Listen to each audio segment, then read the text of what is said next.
Salut les devs, c'est Foxpy, on se retrouve aujourd'hui pour un nouveau puzzle classique facile sur Coding Game et aujourd'hui on regarde du côté de l'humaine. L'énoncé est le suivant.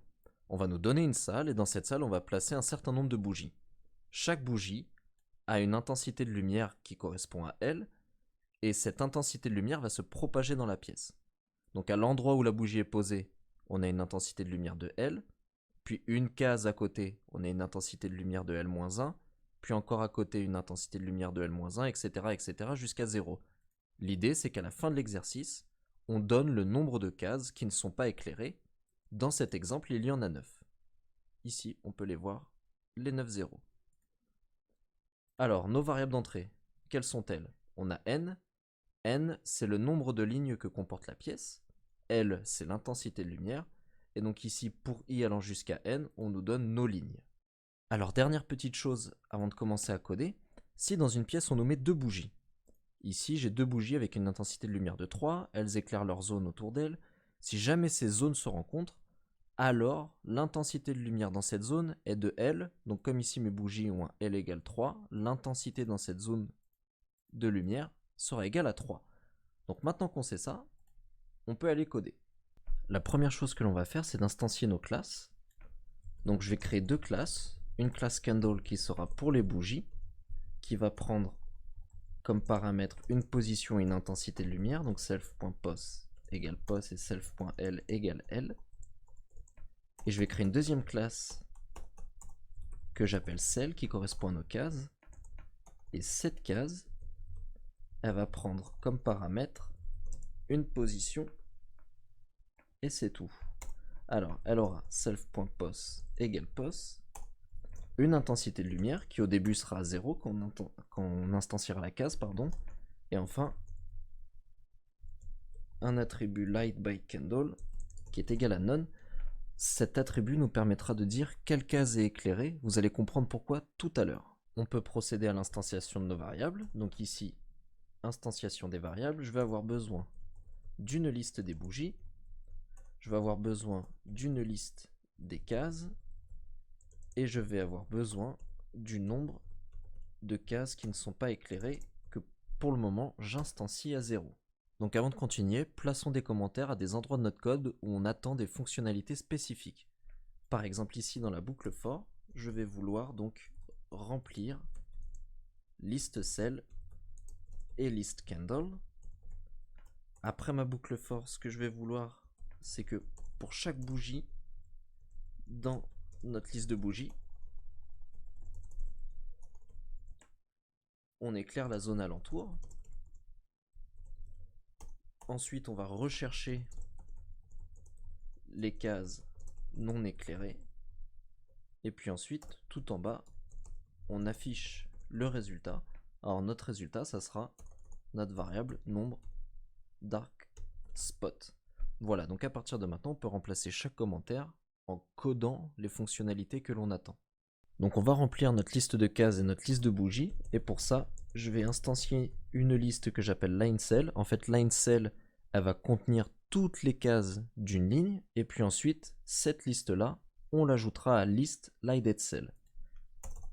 Ensuite, pour J allant de 0 jusqu'à N, si on a une bougie à line de J, donc autrement dit, si on trouve le caractère C, regardez ici, une bougie représentée par le caractère C, alors à ce moment-là, ce que l'on fait, c'est qu'on ajoute à list candle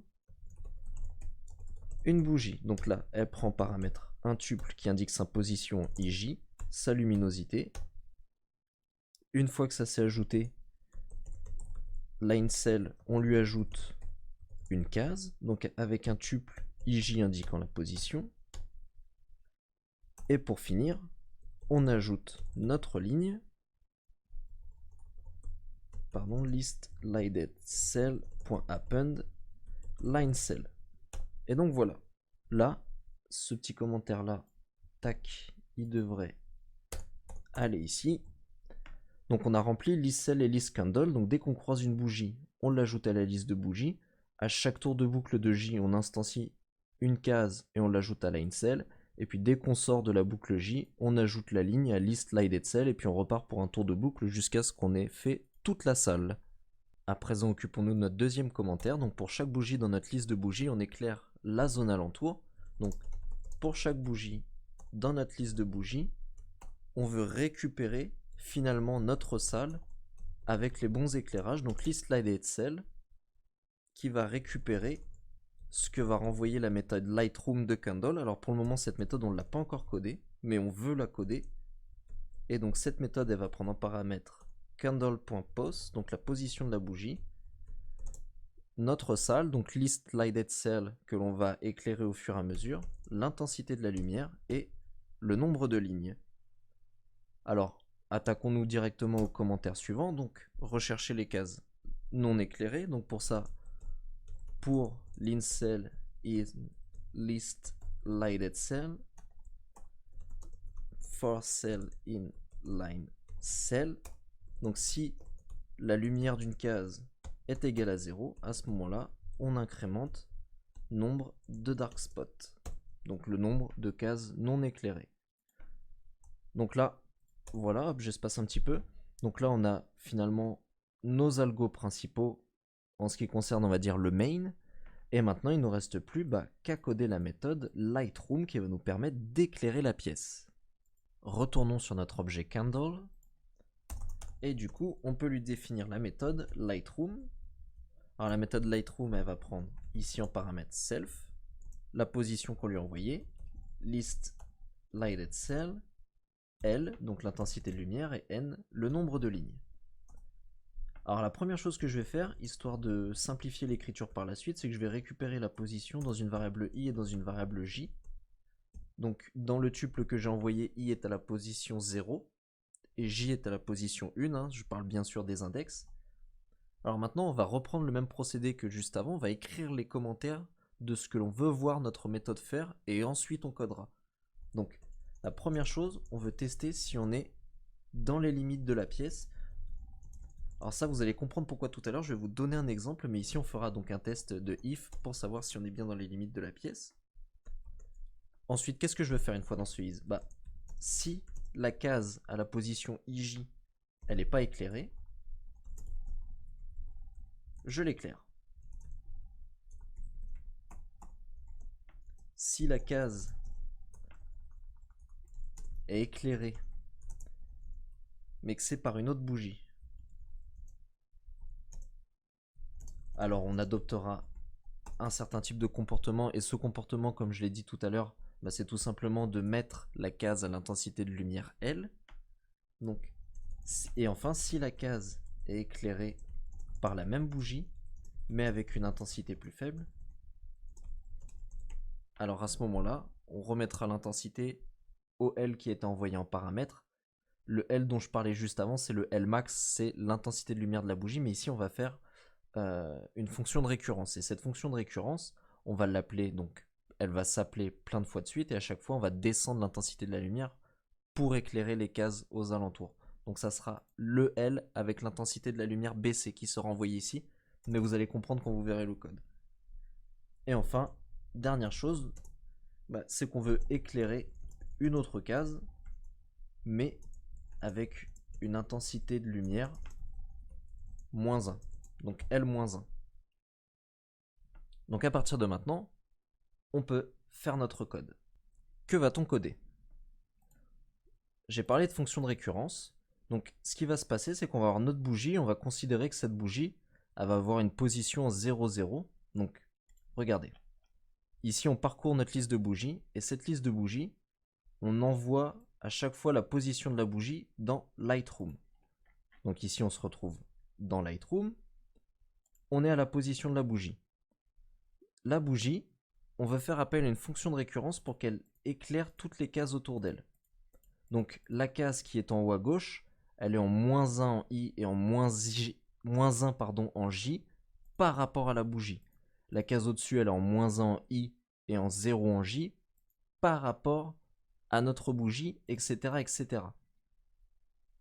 Ce que l'on va faire, c'est que on va appeler notre méthode ici, on va regarder toutes les cases autour avec un L-1. Donc si là on avait commencé à 3, ici on sera à 2. Mais là, à chaque fois qu'on va arriver sur une case, on va encore faire appel à la fonction de récurrence pour regarder les cases autour avec un L-1. C'est ici que les problématiques peuvent se rencontrer, puisque notre case ici peut consulter une case qui est déjà éclairée par la même bougie, mais elle peut éclairer une case qui est déjà éclairée par une autre bougie.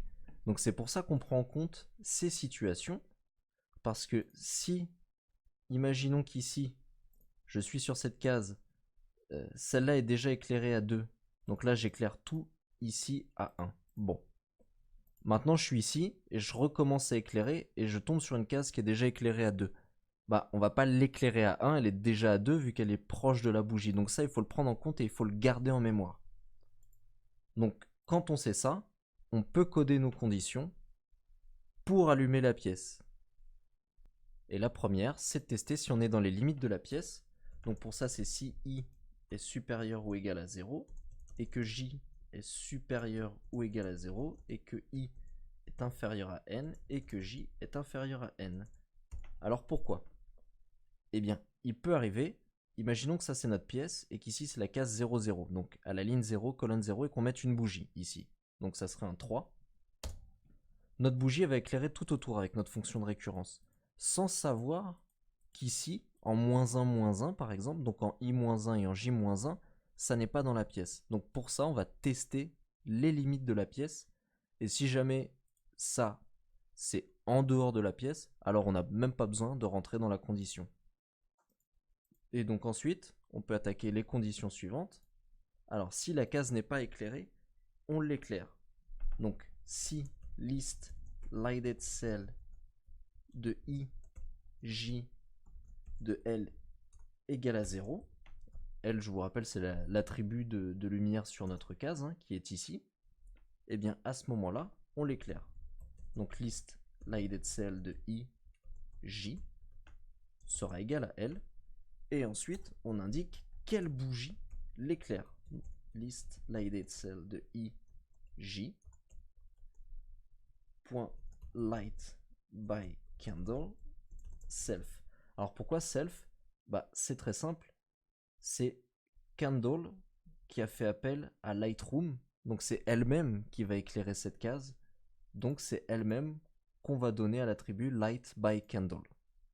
Avant d'attaquer notre condition, à savoir si la case est éclairée mais par une autre bougie, on va devoir créer une méthode qui nous permet de tester si la bougie que l'on regarde est similaire à la bougie qui a fait appel à la méthode Lightroom. Donc pour ça, je vais créer une méthode qui s'appelle SameCandle, qui va prendre en paramètre donc self et une autre bougie. Alors, comment tester si deux bougies, on va dire, sont égales? Eh bien c'est simple, on ne peut pas avoir deux bougies sur une case. Donc on va comparer leur position. Si la position est la même, c'est que c'est la même bougie. Donc si self.pose est égal à anotherCandle.pose, on renvoie true. Sinon, on renvoie false. Hop. À présent, je retourne sur ma condition. Donc ici, on veut tester si la case est éclairée et si la bougie qui l'éclaire, c'est la même que la bougie qui a fait appel à la méthode Lightroom. Donc pour ça, si list lighted cell de i, j.l est supérieur à 0 et que not self same candle, et là on lui envoie en paramètre list lighted cell de i, j.light by candle, donc ça c'est l'attribut qui nous dit quelle bougie éclaire cette case. À ce moment-là, ce que l'on fait, c'est que on éclaire la case avec la luminosité de notre bougie, donc le self.l. Donc .l égale, pardon, self.l. Alors ici, le self.l, en fait, ça sera l'éclairage maximum, c'est-à-dire que c'est notre L qui sera égal à 3, ça sera pas notre L qui a... Maintenant, si la case est éclairée par la même bougie, mais avec une intensité plus faible, donc codons ça, si list lighted cell de i, j.l est inférieur à L et que self.same candle, alors là je peux récupérer ici ça, à ce moment-là, on éclaire la case, pardon, avec L. Donc, exemple, mais imaginons que notre case, elle a une intensité L. Donc, on a une bougie qui a une intensité de lumière de 3. On a été dans notre fonction de récurrence, on a refait appel, et maintenant on a une intensité de 2, et on tombe sur une case qui est éclairée à 1 par la même bougie. À ce moment-là, cette case-là, on va la rééclairer à 2. Et donc enfin, on va pouvoir faire à nouveau appel à notre méthode Lightroom en consultant les cases qui sont autour de la case sur laquelle on est, mais avec une intensité de lumière plus faible. Donc L est égal à L-1. Et ensuite, ce que l'on va faire pour K dans, et là, on va mettre les coordonnées de toutes les cases qui sont autour. Donc la case en I-1, J-1, la case en I-1, J, la case en I-1, J plus 1, la case en I, J-1, la case en I, J plus 1, la case en I plus 1, J-1, la case en I plus 1, J, et la case en I plus 1, J plus 1. Et à ce moment-là, on refait appel à Lightroom. Donc list lighted cell est égal à self.lightroom. Et donc on renvoie la position. Donc là, ça sera K. On renvoie notre liste. On renvoie L. Et on renvoie N. Et enfin, notre méthode, elle va renvoyer list lighted cell. Alors, ça c'est un cran derrière. Donc, on va expliquer comment ça fonctionne. La méthode, elle reçoit une position, et au tout début, c'est la position de la bougie, la salle, l'intensité de la lumière, et le nombre de cases qu'il y a par ligne ou le nombre de lignes. On récupère les positions. Si la position qui nous est donnée est dans la salle, alors à ce moment-là, on teste si la case est éclairée ou non. Si la case n'est pas éclairée, on l'éclaire. Si la case elle est éclairée, mais par une autre bougie, à ce moment-là, on a l'intensité maximale de lumière, donc c'est le self.L. Si la case elle est éclairée par la même bougie, mais avec une intensité plus faible. Autrement dit, la bougie qui a fait appel à Lightroom, quand on va tester toutes les cases autour, on peut retomber sur une case qui a déjà été éclairée par notre propre bougie. Mais si cette case elle a une intensité de lumière plus faible, alors à ce moment-là, on l'éclaire avec L. Comme je l'ai expliqué tout à l'heure, ça se passe par rapport au L égale L-1, c'est-à-dire qu'on a une case qui peut être remplie à 1 avant de retourner sur une case où le L est égal à 2, et donc lui quand il va repasser sur la case qui a une intensité de lumière de 1, pardon, eh bien il va l'éclairer à 2. Et donc on va faire ça, donc ensuite on va appeler ça pour I-1, J-1, tac, on va refaire ça pour I-1, J-1 jusqu'à ce que L soit égal à 0, et puis ensuite on va dépiler, on va remonter dans la méthode, et puis on va faire I-1 J, I-1 J plus 1, etc., etc. Et au fur et à mesure, du coup, on va illuminer toutes les cases. Donc là, à présent, notre algorithme, il est terminé. Ici, normalement, dans list lighted cell, on a récupéré toutes nos cases qui sont éclairées. Ensuite, on consulte ici avec ces doubles boucles for les cases qui ne sont pas éclairées pour incrémenter nombre dark spots, et on affiche nombre dark spots. Donc on va pouvoir lancer les tests. La magie du montage me permet de vous dire que ça ne va pas passer, mais on va quand même regarder les erreurs pour voir un petit peu les oublis que j'ai fait. Donc tout d'abord ici, dans list lighted cell, ici j'ai oublié le ED. On réessaye. Une autre erreur avant, il me dit qu'un int object n'a pas d'attribut light by candle, et c'est tout à fait normal puisqu'ici j'ai oublié de faire appel à l'attribut .l. Maintenant il me dit qu'il y a un nombre de récursions maximum atteint. Et oui, j'ai oublié la condition de fin ici. Hein, il faut que la lumière soit supérieure à 0 pour continuer à consulter les cases autour. Sinon, ça sert à rien. Donc ça, c'est très important. Une grosse erreur de ma part. Si L est supérieure à 0, alors on va consulter les cases qui sont autour. Donc là, je reteste. Et là, il me dit 5. Alors là, le truc, en fait, c'est que c'est un problème. Ici, le line, si je fais un print ici de la ligne, comme ceci, eh bien on voit qu'en fait c'est séparé par un espace et j'ai pas pris cet espace en compte. Donc pour que mon algorithme fonctionne ici, il m'aurait fallu un split sur l'espace. Et donc là maintenant on peut réessayer. Et tous les tests passent. Donc ça faisait pas mal d'erreurs, mais c'était des petites erreurs. Je fais souvent des erreurs d'inattention, d'oubli. Je suis un peu distrait.